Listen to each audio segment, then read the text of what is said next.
మా latest videos కోసం మా ఈ తెలుగు న్యూస్ ఛానల్ సబ్స్క్రైబ్ చేసి గంట సింబల్ యాక్టివేట్ చేసుకోండి. ఫిబ్రవరి 17వ తేదీన మాఘ అమావాస్యతో కూడుకుని సూర్యగ్రహణం రాబోతుంది.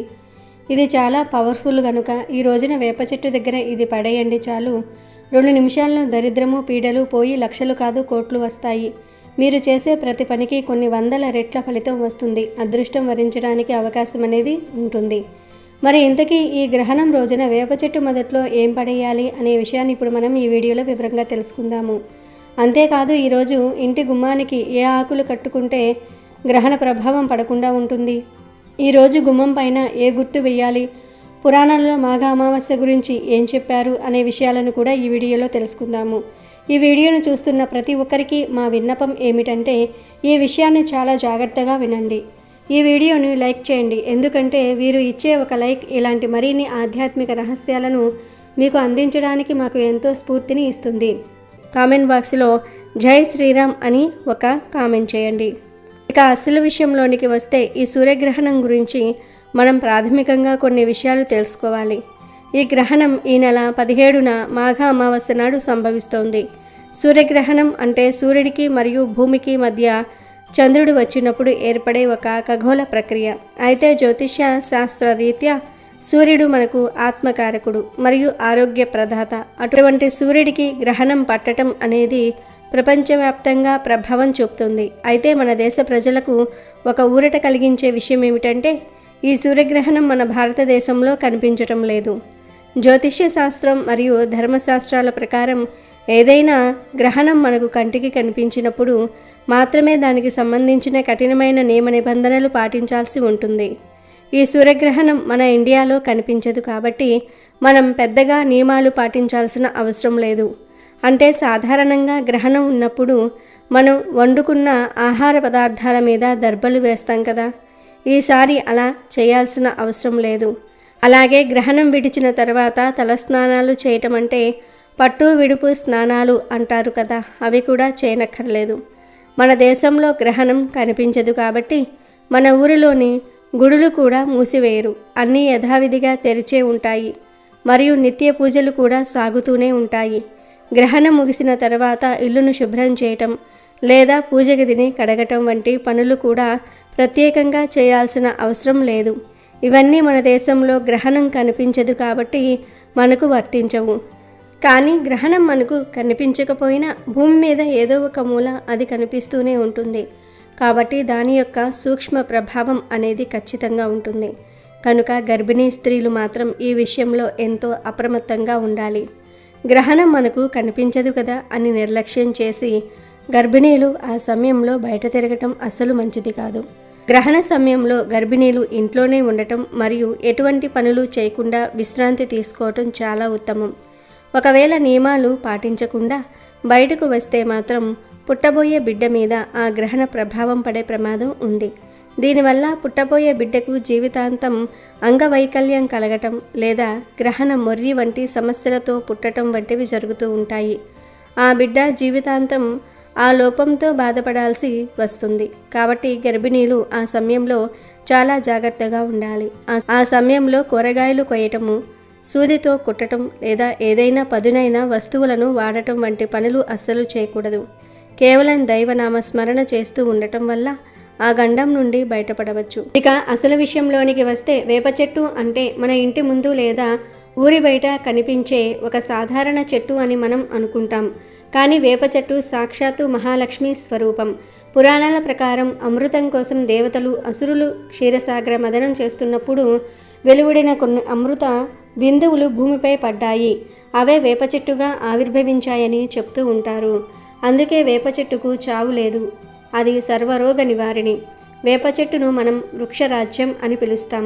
ఎక్కడైతే వేప చెట్టు ఉంటుందో అక్కడ గాలి శుద్ధి అవుతుంది, అక్కడ దుష్ట శక్తులు నిలవలేవు. వేప చెట్టు కేవలం ఆరోగ్యానికే కాదు, మనిషి యొక్క తలరాతను మార్చగలిగే ఆధ్యాత్మిక శక్తిని కూడా కలిగి ఉంది. మన చుట్టూ ఉండే నెగిటివ్ ఎనర్జీని పీల్చుకుని పాజిటివ్ ఎనర్జీని ప్రసరింపజేయటంలో వేప చెట్టును మించినది మరి ఒకటి లేదు. ఈ వేప చెట్టుకు మన కష్టాలను సమస్యలను తొలగించే శక్తి ఉందని పెద్దలు సిద్ధులు ఎప్పటి నుండో చెప్తూ ఉన్నారు. మీ జీవితంలో ఎదుగుదల లేకపోయినా, అప్పుల బాధలు వేధిస్తూ ఉన్నా, చేసే ప్రతి పనిలో ఆటంకాలు ఎదురవుతూ ఉన్నా వాటన్నిటినీ ఈ గ్రహణం రోజున వేప చెట్టు పాదాల దగ్గర వదిలివేయవచ్చు. వేప ఆకుల గురించి చెప్పాలంటే అవి ప్రకృతి ప్రసాదించిన యాంటీబయాటిక్. ప్రతిరోజు ఉదయాన్నే 2 వేప ఆకులు తినటం వల్ల రక్తం శుద్ధి అవుతుంది, చర్మ వ్యాధులు దరిచేరవు, శరీరంలో ఉన్న విషతుల్యమైన పదార్థాలు బయటికి వెళ్ళిపోతాయి. కానీ ఆధ్యాత్మికంగా చూస్తే వేప ఆకులు అమ్మవారికి అత్యంత ప్రీతికరమైనవి. గ్రామ దేవతల పూజలో వేప ఆకులు లేనిదే పూజ సంపూర్ణం కాదు. వేప చెట్టులో ఉండే చేదు మన జీవితంలోని కష్టాలను పీల్చుకుని మనకు తీపి లాంటి అదృష్టాన్ని ప్రసాదిస్తుంది. ఇక రాబోయే సూర్యగ్రహణం ఎంతో ప్రత్యేకమైనది. ఈ గ్రహణ ప్రభావం వల్ల చాలామంది జాతకాలు తారుమారయ్యే అవకాశం ఉంది.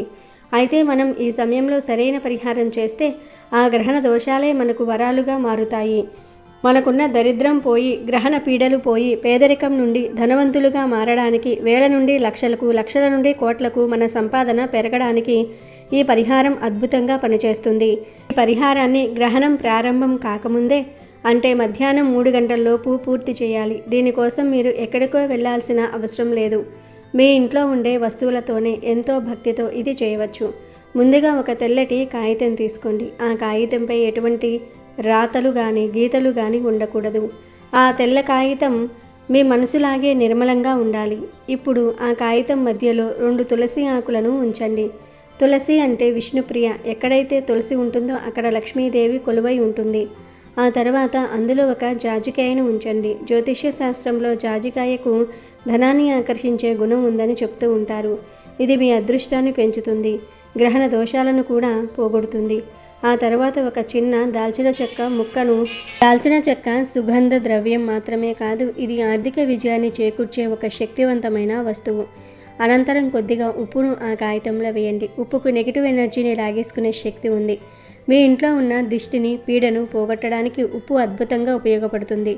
ఆ తర్వాత అందులో చిటికెడు కుంకుమను వేయండి. కుంకుమ అనేది మంగళ ప్రధానికి చిహ్నం, శక్తి స్వరూపం. చివరిగా ఒక 1/2 స్పూన్ ఆవాలు వేయండి. ఆవాలు దుష్టశక్తులను బంధించి గ్రహణ సమయంలో వచ్చే హానికర కిరణాల నుండి మిమ్మల్ని రక్షిస్తాయి. ఇప్పుడు వీటన్నిటినీ కలిపి ఆ తెల్ల కాగితాన్ని ఒక పొట్లంలాగా కట్టండి. ఇలా సిద్ధం చేసుకున్న పొట్లాన్ని మీ పూజ గదిలో దేవుడి పటాల ముందు ఉంచి దానికి అగరుబత్తీలతో లేదా సాంబ్రాణితో ధూపం చూపించండి. ధూపం చూపిస్తున్నప్పుడు మీ మనసులో ఉన్న కోరికను బలంగా కోరుకోండి. నాకున్న కష్టాలు తీరిపోవాలి, నా దరిద్రం వదిలిపోవాలి, నాకు ధనప్రాప్తి కలగాలి అని మనస్ఫూర్తిగా ప్రార్థించండి. ఆ తర్వాత ఈ పొట్లాన్ని తీసుకుని మీ సమీపంలో ఎక్కడైనా ఉన్న వేప చెట్టు దగ్గరకు వెళ్ళండి. ఆ వేప చెట్టును సాక్షాత్తు లక్ష్మీ స్వరూపంగా భావించి 3 ప్రదక్షిణలు చేయండి. వేప చెట్టును తాకి మీ మనసులోని బాధను చెప్పుకోండి. ఇప్పుడు మీ చేతిలో ఉన్న ఆ పొట్లాన్ని వేప చెట్టు మొదలు దగ్గర లేదా చెట్టు నీడ పడే చోట పడేయండి. పడేసే సమయంలో ఒక్క క్షణం ఆగి, నాకున్న పీడ, దరిద్రము అంతా ఇక్కడే వదిలేస్తూ ఉన్నాను, ఈ క్షణం నుండి నా తలరాత మారిపోవాలి అని మనసారా సంకల్పం చెప్పుకోండి. ఆ పొట్లాన్ని అక్కడ పడేసిన తర్వాత వెనక్కి తిరిగి చూడకుండా నేరుగా మీ ఇంటికి వచ్చేయండి. ఇంటికి వచ్చిన వెంటనే కాళ్ళు చేతులు కడుక్కొని శుద్ధి చేసుకోండి. ఈ పరిహారం చేయటం వల్ల గ్రహణం యొక్క దుష్ప్రభావాలు మీపై పడవు. వేప చెట్టుకు ఉన్న అపారమైన శక్తి ఆ పొట్లంలోని వస్తువుల ద్వారా మీ నెగిటివ్ ఎనర్జీని గ్రహించి మీకు సానుకూలమైన మార్పును కలిగిస్తుంది.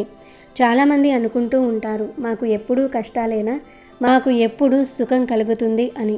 అదృష్టం అనేది అందరికీ వస్తుంది, కానీ దాన్ని పట్టుకునే శక్తి మనకు ఉండాలి. ఇలాంటి గ్రహణ సమయాలు ప్రకృతి మనకు ఇచ్చే గొప్ప అవకాశాలు. ఈరోజు ఉదయం లేచినప్పటి నుండి గ్రహణం స్టార్ట్ అయ్యేలోపు ఎప్పుడైనా ఈ పరిహారాన్ని చేసుకోవచ్చు. వేప చెట్టు సాక్షాత్తు లక్ష్మీదేవికి ఇష్టమైనది కాబట్టి అక్కడ మీరు మీ కష్టాలను వదిలేస్తే ఆ తల్లి అనుగ్రహం మీకు ఖచ్చితంగా కలుగుతుంది. ధనలాభం కలగటం, వ్యాపారంలో అభివృద్ధి చెందటం, ఉద్యోగంలో ప్రమోషన్ రావటం వంటివి చాలా త్వరగా జరుగుతూ ఉంటాయి. వేల నుండి లక్షలకు, లక్షల నుండి కోట్లకు ఎదగటం అనేది అసాధ్యం కాదు.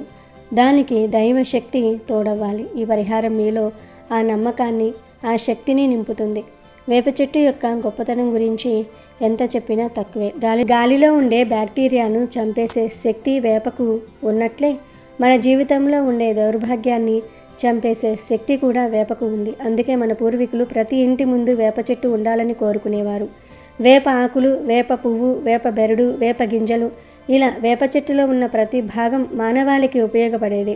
ఆరోగ్యపరంగా చూస్తే వేప ఆకులను నీటిలో వేసి స్నానం చేయటం వల్ల చర్మం కాంతివంతంగా మారుతుంది, ఇన్ఫెక్షన్లు తగ్గుతాయి. ఆధ్యాత్మికంగా చూస్తే గ్రహణ సమయంలో వేప చెట్టు దగ్గర చేసే ధ్యానము లేదా పరిహారం మన ఆత్మను శుద్ధి చేస్తుంది. ఈ గ్రహణం రోజున మీరు చేసే ఈ చిన్న పని మీ జీవితాన్ని మార్చేస్తుంది. ఈ వీడియోను చూసిన తర్వాత నిర్లక్ష్యం చేయకండి. నమ్మకమే పెట్టుబడిగా ఈ పని చేయండి. ప్రకృతి శక్తులు మనల్ని గమనిస్తూనే ఉంటాయి. మనం ఎంతటి ఆర్తితో, ఎంతటి నమ్మకంతో వేడుకుంటామో అంతే త్వరగా ఫలితం లభిస్తుంది. గ్రహణం అనేది చీకటిని సూచిస్తుంది, కానీ ఆ చీకటి తర్వాత వచ్చే వెలుతురు ఎంతో ప్రకాశవంతంగా ఉంటుంది. అలాగే మీ జీవితంలోని చీకటి రోజులు పోయి వెలుగులు నిండాలంటే ఈ పరిహారాన్ని పాటించండి. ఈ పొట్లంలో మనం వాడిన ప్రతి వస్తువుకు ఒక ప్రత్యేకత ఉంది. తులసి ఆకులు పవిత్రతను, జాజికాయ అదృష్టాన్ని, దాల్చిన చెక్క ఆకర్షణను, ఉప్పు క్లీనింగ్ను, కుంకుమ శుభాన్ని, ఆవాలు రక్షణను ఇస్తాయి. ఈ 6 వస్తువుల కలయిక ఒక మహాశక్తిని సృష్టిస్తుంది. దాన్ని వేప చెట్టు దగ్గర పడేయటం ద్వారా మీరు మీ సమస్యలను ప్రకృతిలో కలిపేస్తూ ఉన్నారు. ప్రకృతి ఎప్పుడూ మనల్ని మోసం చేయదు. మీరు ఏది ఇస్తే అది తిరిగి ఇస్తుంది. మీరు మీ కష్టాలను ఇస్తే అది మీకు సుఖాలను ఇస్తుంది. మీ దరిద్రాన్ని ఇస్తే అది మీకు ఐశ్వర్యాన్ని ఇస్తుంది. ఈరోజు గ్రహణం మొదలయ్యేలోపు ఈ పనిని పూర్తి చేసి మీ జీవితంలో వచ్చే మార్పులను గమనించండి. ధన ప్రాప్తి కలగటమే కాదు, ఇంట్లో ఉన్న చికాకులు, గొడవలు కూడా తగ్గిపోతాయి. మనశ్శాంతి లభిస్తుంది. ఎంతోమంది ఈ పరిహారాలు చేసి ఫలితాలను పొందారు. ఇది మూఢనమ్మకం కాదు, ఇది ప్రకృతిని గౌరవిస్తూ అందులో ఉన్న శక్తులను మన మేలు కోసం వాడుకోవటం. వేప చెట్టు నీటిలో లక్ష్మీదేవి కొలువై ఉంటుందని మర్చిపోకండి. ఆ తల్లిని నమ్మి ఈ పని చేయండి, మీకంతా మంచే జరుగుతుంది. అలాగే ఈ గ్రహణం రోజున మీ ఇంటిని, మీ కుటుంబాన్ని రక్షించుకోవడానికి పెద్దలు చెప్పిన మరొక అద్భుతమైన రహస్యం ఉంది. ఈ గ్రహణ సమయంలో వెలువడే ప్రతికూల కిరణాల ప్రభావం మన మీద పడకుండా ఉండాలంటే ఇంటి ప్రధాన ద్వారానికి రావి ఆకులు మరియు వేప ఆకులను కలిపి తోరణంలా కట్టడం ఎంతో శ్రేయస్కరం. రావి చెట్టును సాక్షాత్తు త్రిమూర్తుల నివాసంగా, ముఖ్యంగా శ్రీ మహావిష్ణువు స్వరూపంగా భావిస్తాం. అలాగే వేప చెట్టు సాక్షాత్తు లక్ష్మీదేవి స్వరూపం. ఈ 2 పవిత్రమైన వృక్షాల ఆకులను కలిపి గుమ్మానికి కట్టడం వల్ల ఆ ఇల్లు ఒక రక్షణ కవచంలోనికి వెళ్తుంది. దీనివల్ల ఎటువంటి గ్రహణ దోషాలు, పీడలు లేదా దుష్ట శక్తులు మీ ఇంటి లోపలికి ప్రవేశించలేవు. ముఖ్యంగా ఇంట్లో గర్భిణీ స్త్రీలు ఉన్నట్లయితే ఈ తోరణాన్ని అస్సలు విస్మరించకూడదు. గ్రహణ సమయం గర్భిణీలకు ఎంతో సున్నితమైన కాలం. ఆ సమయంలో ప్రకృతిలో జరిగే మార్పులు, హానికరమైన వైబ్రేషన్లు గర్భంలోని శిశువుపై ప్రభావం చూపకుండా ఉండాలంటే ఈ రావి మరియు వేప ఆకుల తోరణం అడ్డుగోడలా నిలుస్తుంది. గర్భిణీలు ఉన్న ఇంటి గుమ్మానికి ఈ తోరణం కట్టడం వల్ల ఆ తల్లికి, బిడ్డకు సంపూర్ణ రక్షణ లభిస్తుంది. కేవలం ఆధ్యాత్మికంగానే కాదు, శాస్త్రీయంగా కూడా ఈ 2 ఆకులకు గాలిని శుద్ధి చేసే శక్తి ఉంది. కనుక గ్రహణ ప్రారంభం కాకముందే, అంటే మధ్యాహ్నం 3 గంటలలోపు కొన్ని తాజా రావి ఆకులను, 2 వేప కొమ్మలను సేకరించి రావి ఆకులను ఒక దారానికి తోరణంలా గుచ్చి మీ సింహద్వారానికి కట్టుకోండి. వేప కొమ్మలను గుమ్మానికి 2 వైపులా పెట్టండి. ఇలా చేయటం వల్ల ఇంటిపై ఉన్న దరిద్రం పోవటమే కాకుండా సాక్షాత్తు ఆ లక్ష్మీనారాయణుల అనుగ్రహం కలుగుతుంది. గ్రహణం ముగిసిన తర్వాత ఈ ఆకులను తీసి ఎవరూ తొక్కని చోట లేదా చెట్ల మొదట్లో వేయాలి. ఈ చిన్న పని మీ ఇంటికి సుఖశాంతులను, అదృష్టాన్ని ప్రసాదిస్తుంది. ఈ అమావాస్య మాఘమాసంలో చివరి రోజు కనుక ఈ రోజున తప్పనిసరిగా సూర్యుడికి ఆర్జ్యాన్ని సమర్పించాలి. ఈరోజు ఉదయం కొంచెం త్వరగా నిద్రలేచి శుచిగా స్నానం చేసుకుని ఒక చెంబులో నీళ్లు తీసుకొని ఆ నీటిలో చిటికెడు కుంకుమను వేసి ఆ నీటిని సూర్యుడి వైపు తిరిగి ఆర్జ్యం వదలాలి. భగవానుడికి ఆర్జ్యం సమర్పించేటప్పుడు ఓం సూర్యాయ నమః అనే మంత్రాన్ని జపించండి.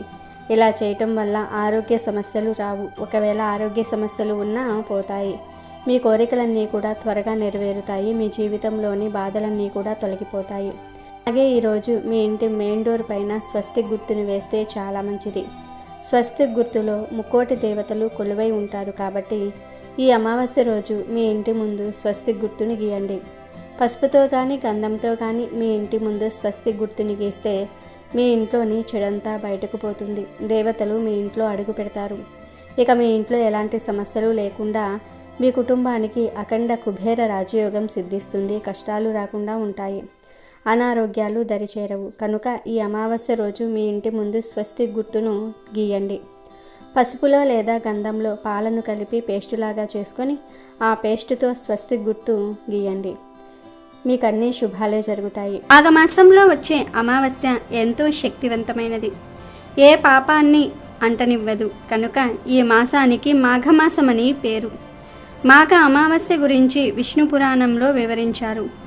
మాఘ అమావాస్య రోజు ఎవరైతే పెద్దలకు తిలలు సమర్పిస్తారో, అంటే నువ్వులు మరియు నీటితో తర్పణాలు సమర్పిస్తారో, వారికి 1000 సంవత్సరాలు శ్రాద్ధం పెట్టిన ఫలితం వస్తుందని పురాణాలలో ఉంది. విష్ణు పురాణం ప్రకారం సనత్ కుమారుడు ఉరూరుడికి మాఘ అమావాస్య గురించి చెప్పాడు.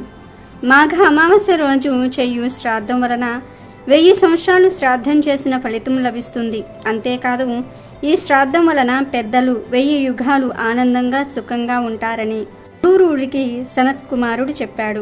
ఇలాంటి అద్భుతమైన రోజున పితృదేవతలకు శ్రాద్ధం పెట్టి వారిని స్మరిస్తే మీ ఇంట్లోని కష్టాలన్నిటినీ తీర్చి పితృదేవతలు సకల ఐశ్వర్యాలను కలగజేస్తారు. ఈ మాఘ అమావాస్య రోజున పాలల్లో చిటికెడు కుంకుమను, చిటికెడు ఆవాలను కలిపి ఆ పాలను ఇంటి మెయిన్ డోర్ గుమ్మం మీద చల్లితే ఇంట్లోకి లక్ష్మీదేవి వస్తుందని శాస్త్రాలు చెప్తూ ఉన్నాయి. కనుక లక్ష్మీ కటాక్షం కలగాలని కోరుకునేవారు తప్పనిసరిగా ఈ అమావాస్య రోజు పాలల్లో కుంకుమ, ఆవాలు కలిపి గుమ్మం మీద చల్లండి. కాలికి నల్లదారం కట్టుకోవాలి అని ఎదురు చూసేవారు, ఏ రోజు కాలికి నల్లదారం కడితే మంచి ఫలితాలు వస్తాయి అని ఆలోచించేవారు ఈ అమావాస్య రోజు చక్కగా ఎడమ కాలికి నల్లదారం కట్టుకోండి. అంతేకాదు, కాలికి కట్టిన నల్లదారాన్ని మార్చాలి అని అనుకునేవారు కూడా ఈరోజు మార్చుకోవచ్చు. అంటే కాలికి నల్లదారం కట్టిన 6 నెలల తర్వాత దాన్ని ఎనర్జీ పోతుంది, అంటే దిష్టి తగలకుండా ఆపే శక్తి పోతుంది. అప్పుడు ఆ నల్లదారాన్ని తీసేసి ఏదైనా చెట్టు మీద పడేసి ఇంకొక నల్లదారం కట్టుకోవాలి. అయినా సరే, కాలికి నల్లతాడు కట్టుకునే ముందు ఇష్టదైవాన్ని మనసులో తలుచుకుని ఓం లం లం లం, ఓం లం లం లం దిష్టి నివారయామి నివారయామి అనే మంత్రాన్ని 3 సార్లు పఠించి ఆ తర్వాత నల్లదారాన్ని కాళ్ళకి కట్టుకోండి. ఇలా కట్టుకుంటే మీకు ఎటువంటి దిష్టి తగలకుండా ఉంటుంది. ఈరోజు ఇంటి దగ్గరకు కాకులు వస్తే పొరపాటున కూడా వాటిని ఇంటి దగ్గర నుండి తోలకూడదు. అలా తోలితే పెద్ద దోషం తగులుతుంది. ఈ అమావాస్య రోజు మీరు పూజలు, పరిహారాలు ఏమీ చేయకపోయినా పర్వాలేదు. ఇంటి దగ్గరకు కాకులు వస్తే వాటికి ఏదో ఒక ఆహారం వేయండి. అంటే అన్నము, గింజలు, స్నాక్స్ ఇలా ఏది దొరికితే అది కాకులకు వేయండి. ఎందుకంటే ఈరోజు మీ ఇంటి పెద్దలు అంటే పితృదేవతలు కాకుల రూపంలో మీ ఇంటికి వస్తారు. అలా వచ్చిన వారికి ఏదో ఒక ఆహారం వేస్తే వారు ఎంతో సంతృప్తి పడి మిమ్మల్ని, మీ కుటుంబాన్ని దీవించి వెళ్తారు. అలా కాకుండా మీరు వచ్చిన కాకులను తోలేస్తే వారికి కోపం వచ్చి మిమ్మల్ని శపిస్తారు. కనుక ఈ విషయాన్ని అందరూ కూడా గుర్తుపెట్టుకోండి. ఈరోజు మీ ఇంటి దగ్గరకు కాకులు వస్తే వాటిని తోలకుండా వాటికి ఏదో ఒక ఆహారం పెట్టి పంపండి. వీడియో నచ్చితే లైక్ చేయండి, షేర్ చేయండి, బట్ సబ్స్క్రైబ్ చేసుకోవడం మర్చిపోవద్దు.